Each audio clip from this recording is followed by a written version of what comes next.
Welcome to the Sauce and Gravy channel. This is Johnny Mac, the gravy guy. It's Saturday, so I'm going to walk you through how to make another delicious homemade sauce. This week's recipe is an apple maple glaze. It's an outstanding glaze for poultry, ham, or fish. And I especially like it on chicken wings. So let me quickly show you how to make it. Round up a small sauce pot and pour in 1 bottle of apple cider. That's 1.5 cups or 375 milliliters. You'll be happy to know that this recipe is extremely easy. You start off with a quick reduction, then add flavor, and then you make the sauce as thick as you like.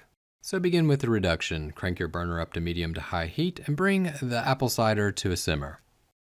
Then turn the heat to low and slowly simmer until you've reduced the apple cider to about 1/4 cup or 63 milliliters. That takes generally about 15 to 20 minutes. After the liquid has cooked down, turn the heat to low. It's time to move on to the next step of the process, adding some additional ingredients to add flavor. Remember those meals that made you feel at home? Well, they're back with the Sauce and Gravy channel's second cookbook, Comfort Foods Made Simply. Filled with scratch-made classics you'll be proud to serve. Creamy sauces, slow simmered flavor. No cans, no shortcuts, just real cooking.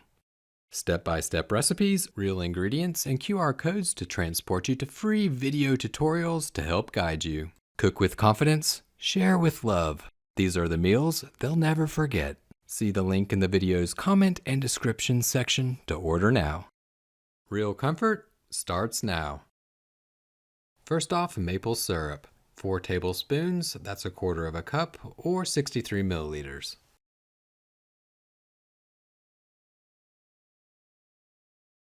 Next up to bat, jalapeno pepper jelly, 4 spoonfuls or 1/4 cup.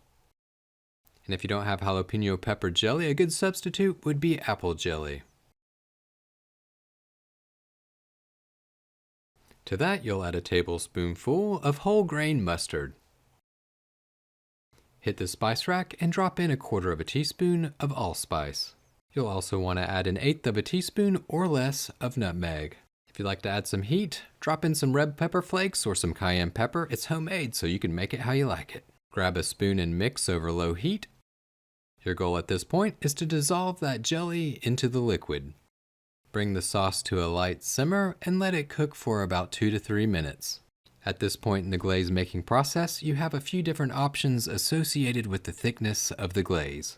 First, you could keep it like this. Would be a great mop sauce for ham, turkey, pork, or chicken. However, no matter how thick you take it, it's always a good idea to taste it to see if you need to adjust the seasoning. The next option is to make it thicker by adding a cornstarch slurry. For a medium thickness, add 1 tablespoon of cornstarch, that's roughly about 8 grams, and 1 tablespoon or 15 milliliters of water. Mix the cornstarch in really well, and stir it into the apple maple glaze. The medium thick glaze should have a barbecue sauce type consistency. And it's great to add to meat or poultry when you have about 10 to 15 minutes left of baking or grilling. And one thing to keep in mind is whenever it cools down, it'll be a whole lot thicker than whenever it's hot. And the last option is to make a super sticky thick glaze.